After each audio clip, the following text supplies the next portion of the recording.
comme on sait, le télétravail est devenu pratiquement une norme depuis cette année et on verra comment l'avenir va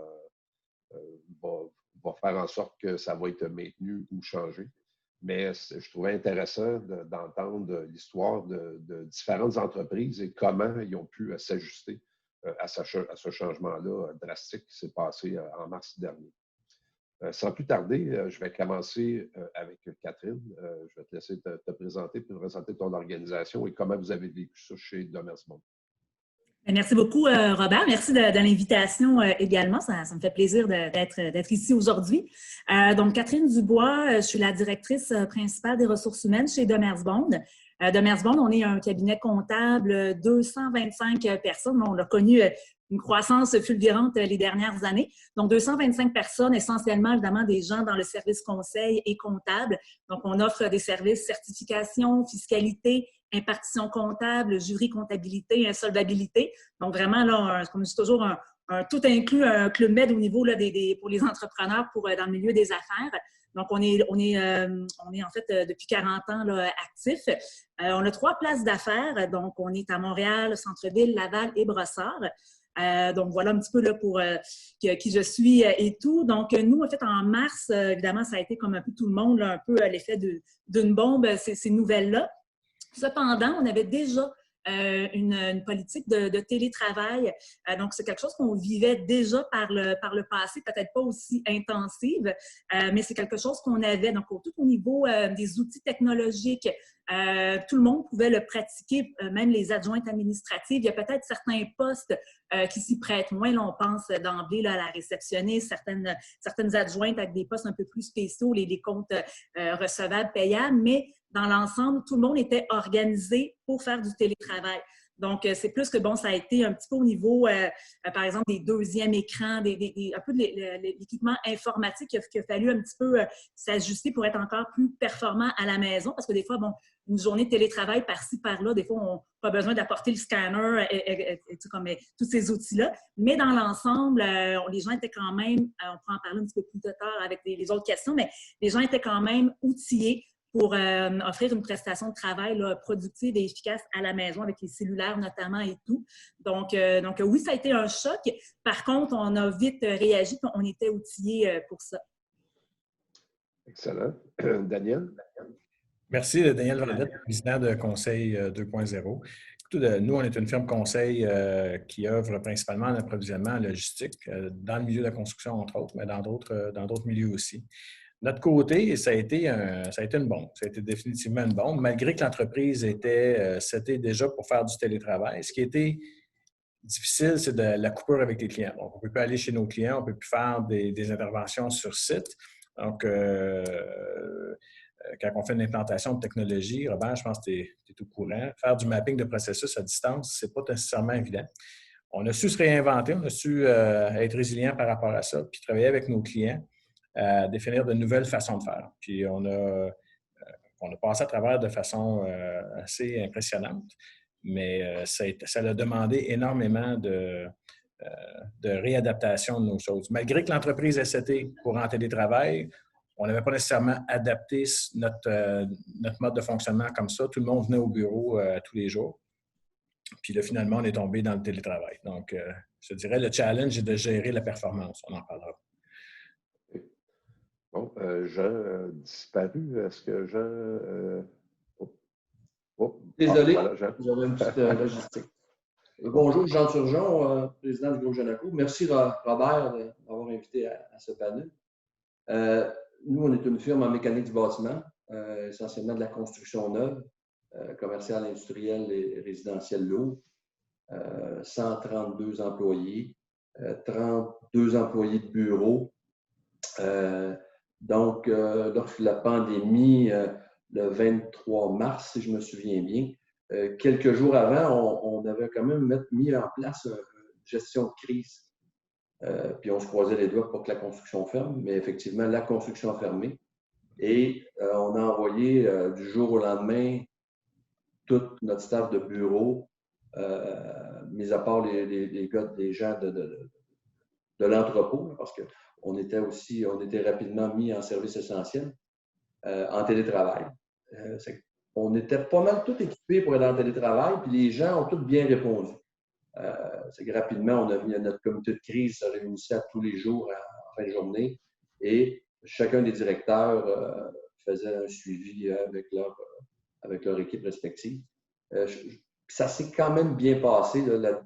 Le monde a bien géré ça puis ont bien réagi. Pour ça, ça a été très, très positif.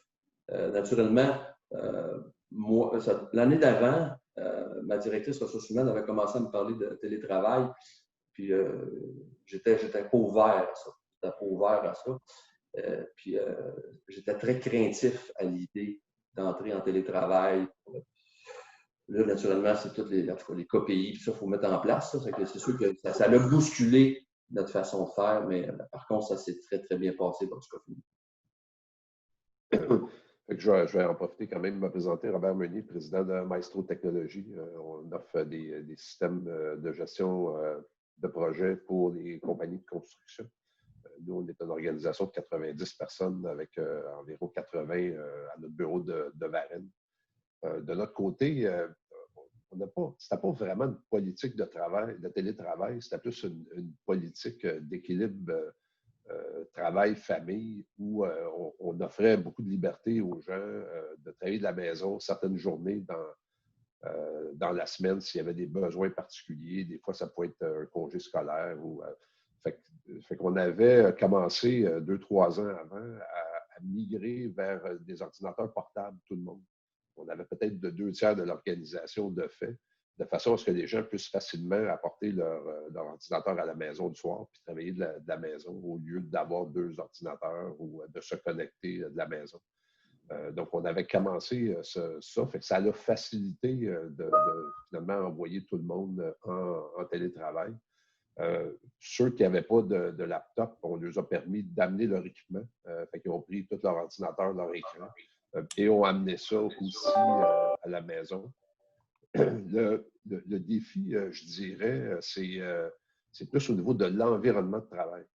Les gens étaient assez mal organisés à la maison. J'ai vu des photos à un moment donné d'un employé qui était sur un bout de table dans sa chambre. Ça n'avait aucun sens.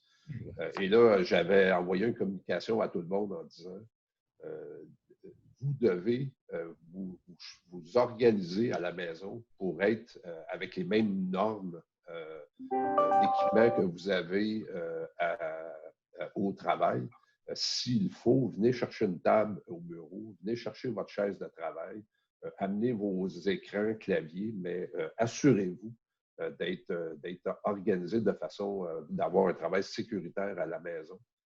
C'est quelque chose que les gens, si on travaille une fois de temps en temps, le soir, sur une petite table en regardant la télé, c'est une chose, mais là, si on s'organise en télétravail à long terme, bien, ça prend un bon environnement. Et donc, ça a été une des choses de dire, équipez-vous comme il faut pour être sûr que ça fonctionne. D'ailleurs, par rapport à votre organisation, est-ce que c'est quelque chose que vous avez fait? Est-ce que vous avez mis en place un remboursement d'équipement, de frais ou des choses comme ça? Je sais qu'il y a plusieurs organisations qui le font. De votre côté, un ou l'autre, si vous avez quelque chose à rajouter à cet effet-là. De notre côté. Excuse-moi, vas-y. Vas-y, Catherine, les femmes d'abord. Les femmes d'abord, je plaisante. Non, mais chez Demers Monde, en fait, c'est sur la table à dessin en ce moment là, d'offrir une allocation télétravail. Pour le moment, on offre déjà une allocation bien-être, mais bon, on ne voulait pas non plus trop l'élargir, donc on est en réflexion. On regarde aussi pour le retour, là, justement, là, dans les prochains jours, là, je m'apprête à lancer un sondage à l'interne, un peu sur les intentions de retour, parce que je trouve ça intéressant. Tu sais, on avait déployé un sondage un mois après. Des fois, c'était un peu pas le rêve, là, j'exagère, mais un peu le rêve là, des gens de travailler toujours de la maison. Mais quelques mois plus tard, après l'expérience, on se dit, peut-être certains vont vouloir faire du 2 jours, 3 jours. Donc, on s'est dit, on va faire un sondage, on va regarder un peu c'est quoi les intentions des gens. Puis ensuite, peut-être, on mettra en place là, une allocation dépenses. Donc, les gens qui veulent, je ne sais pas, moi, travailler 3 jours, 4 jours de la maison après la pandémie, à ce moment-là, peut-être que oui, on offrira une allocation pour ces gens-là. Des gens qui veulent, au contraire, revenir plus souvent au bureau pour toutes sortes de raisons, donc ça sera peut-être moins pertinent. Donc, on est en train d'évaluer ça pour le moment. De l'autre côté, la même chose, on va probablement pérenniser en partie le télétravail pour toute l'équipe. On va quand même garder notre place d'affaires, on ne va tout simplement pas agrandir. Puis on va faire un setup pour la réservation des bureaux. Mais on offre définitivement de supporter nos employés avec tout ce qu'ils ont besoin au niveau d'équipement informatique et ou papeterie. Donc, si on a un système qui nous permet de commander à distance un petit peu tout ce qu'un employé aurait besoin avec l'approbation et ainsi de suite. Donc, on offre le plus possible pour que les employés soient bien chez eux. Mais le point que tu faisais par rapport au bout de table et des choses comme ça, malheureusement, c'est ça que les employés vivent, qu'on essaie de les supporter là-dedans pour qu'ils soient en mesure d'acheter des équipements, des bureaux et tout. Pour nous, rapidement, ceux qui manquaient d'équipement, on a tout fourni l'équipement à tous ceux qui en avaient besoin. Et puis, je pense que lors du confinement, ça a super bien été.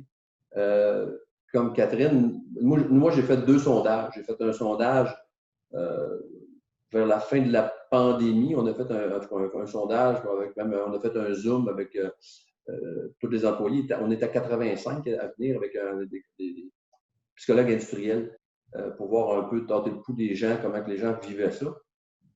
Là, lorsqu'on est revenu au courant de l'été, puis juste avant, il y avait beaucoup de questions pour justement, il y a aussi du cas par cas. Il y en a qui ne sont pas équipés, comme tu dis, avec un bout de table qui sont pas capables de travailler chez eux.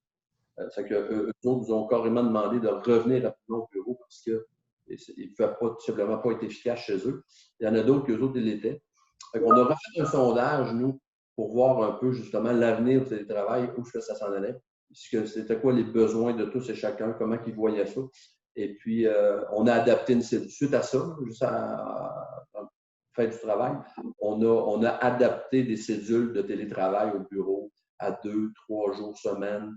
Il y en a qui sont à 80 ou il y en a qui sont à 100 aussi. Alors, puis on est toujours, là, nous, on est en évaluation jusqu'à Noël pour voir le fonctionnement de tout ça. Mais je te dirais que dans l'ensemble, ça va bien. Je te dirais que mes appréhensions du début ont beaucoup changé. Mais mes partners, on a 6 partners ici, là, qui sont tous directeurs. Eux autres, ils ont comme pris mes appréhensions du début.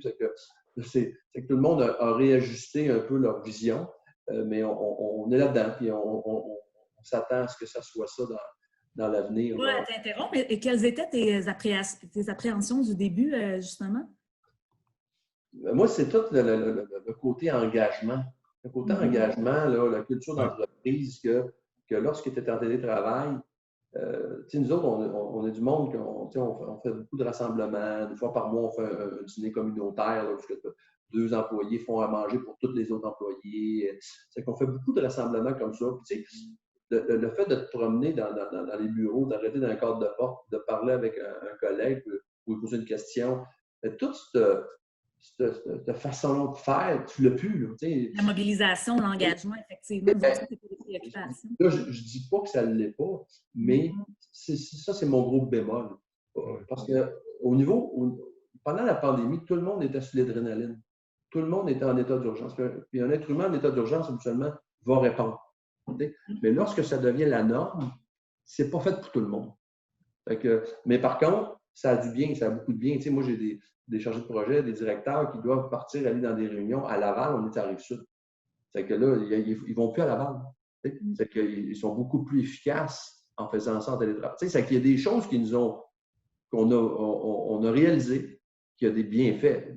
Définitivement, il y a des bienfaits. Mais il faut faire attention à d'autres côtés pour pas que ça nous frappe. L'engagement, la pénurie de main-d'œuvre, c'est que les gens qui travaillent de chez eux, travailler pour nous autres, travailler pour un autre, des fois, peut-être que ça ne fera pas de différence.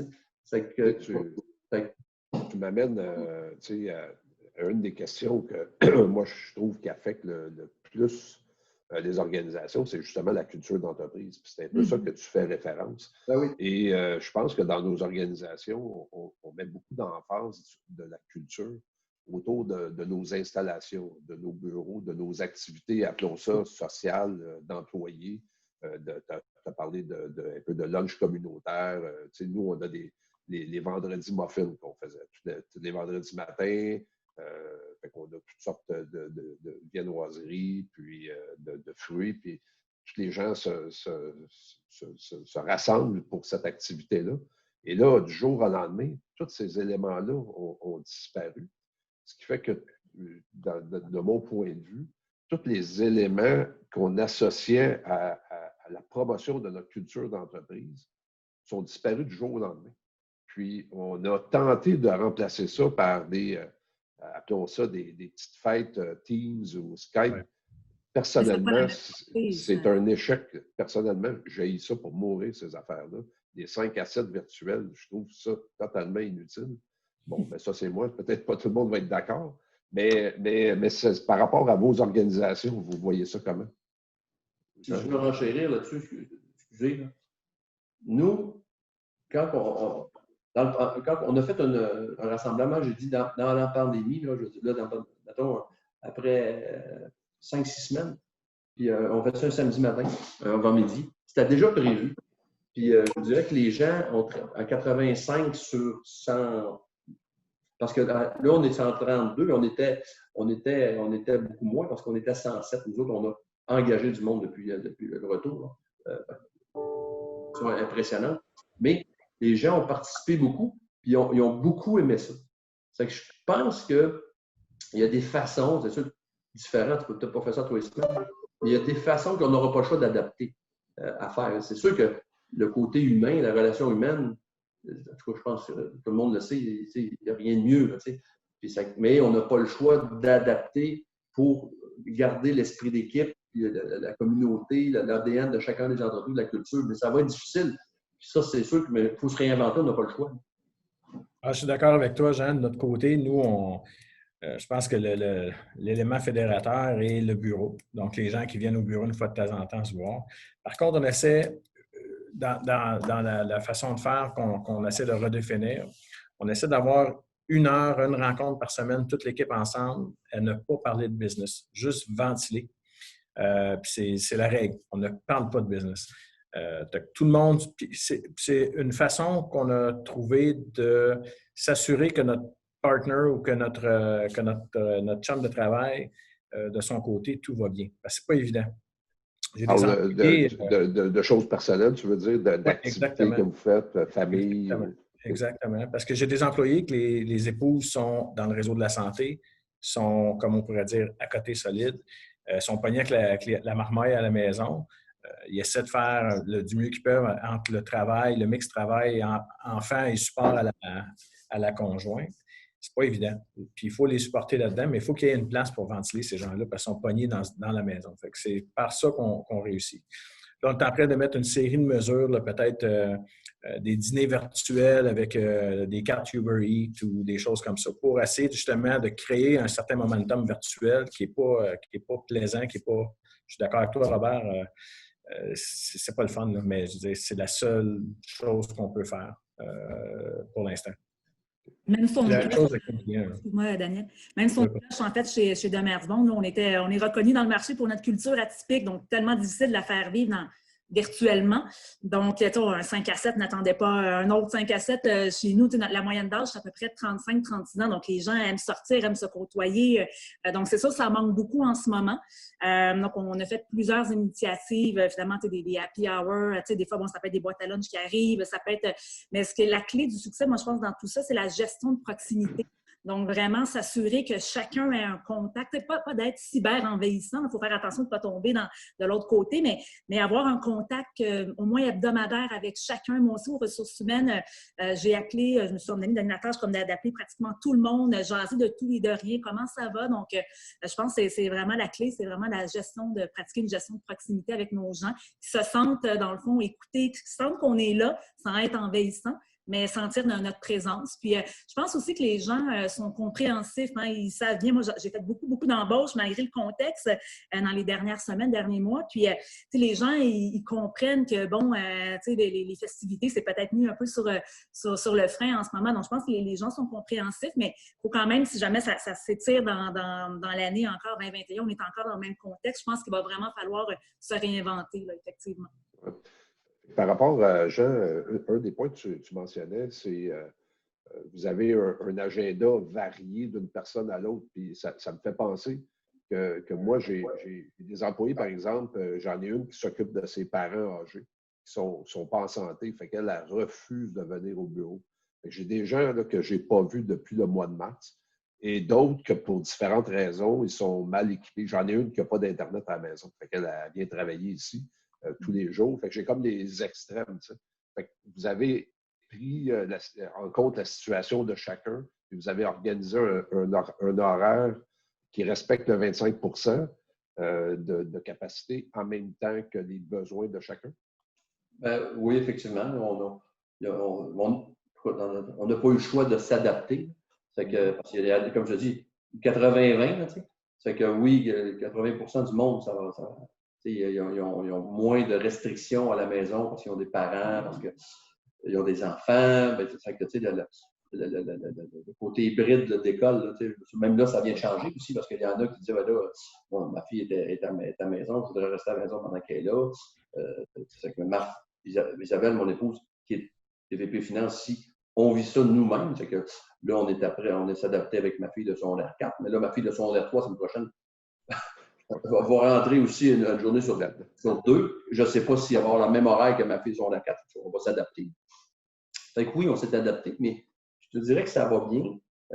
Une autre chose aussi, c'est que durant la pandémie, jusqu'à la fin mai, du début à la fin mai, moi, j'ai fait un communiqué.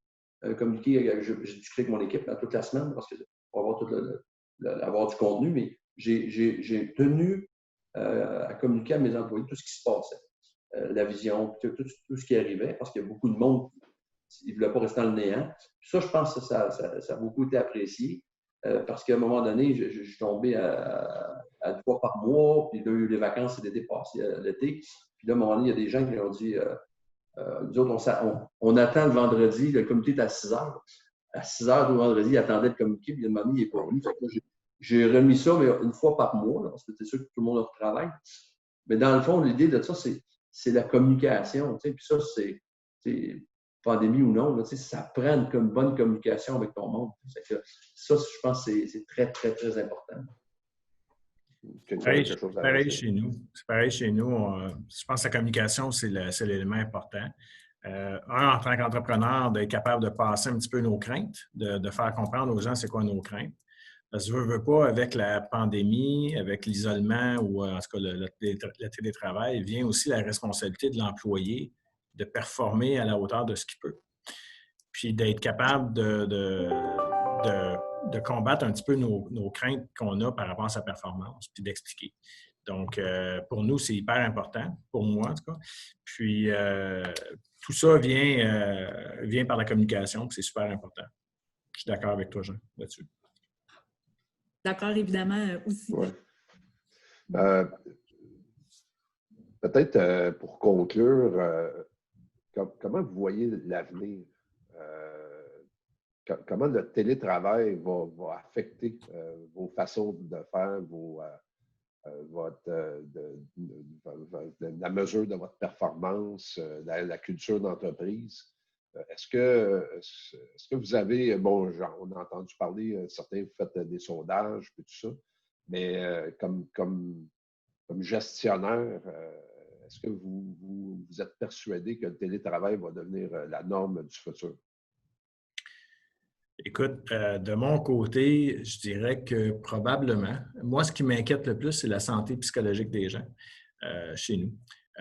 Pas qu'on a des problèmes, mais le télétravail va amener ce downside-là d'isolement des gens et va accentuer certains problèmes ou certaines problématiques que les gens peuvent avoir. Fait que pour moi, c'est hyper important de toujours avoir un sondage là-dessus.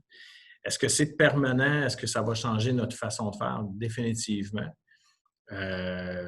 Mais c'est encore incertain jusqu'à quel point ça va le faire. Parce que, naturellement, en tant que conseiller, en tant que consultant, on doit se rendre dans les entreprises, on doit visiter des gens. Maintenant, je vois pas ça, je vois mal comment on va être capable de faire ça à long terme en télédistance ou en télétravail. Catherine, quelque chose à ajouter? De mon côté, en fait, pense que le retour à ce qu'on a vécu avant, ça n'arrivera pas.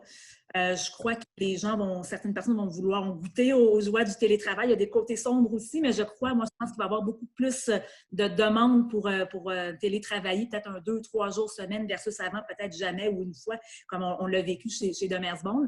Il y a un sondage intéressant, il y a un sondage de Gallup, je ne sais pas si vous connaissez, c'est un peu un gourou dans les données, les analyses, les sondages en ressources humaines. Puis nous, ce qui est très, très important chez Demersbourg, oui, la productivité, mais l'engagement, la mobilisation, c'est des préoccupations là, qui font partie de notre quotidien.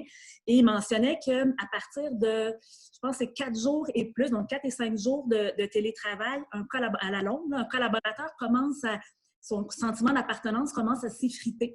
Donc, ayant ça en tête, on se dit, bon, mais c'est sûr qu'on va accepter plus de télétravail qu'avant de nos gens, mais ayant ça en tête, on se dit, je pense que les gens ont besoin de se côtoyer.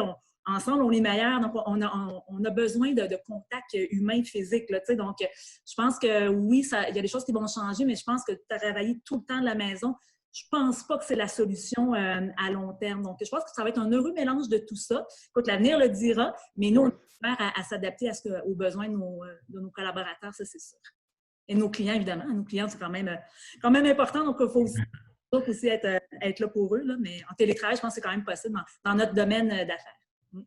Oui, Jean? Moi, je pense que c'est sûr que le télétravail va être là pour rester. On va l'adapter. J'entends et j'écoute ce que Catherine et Daniel aussi ont dit.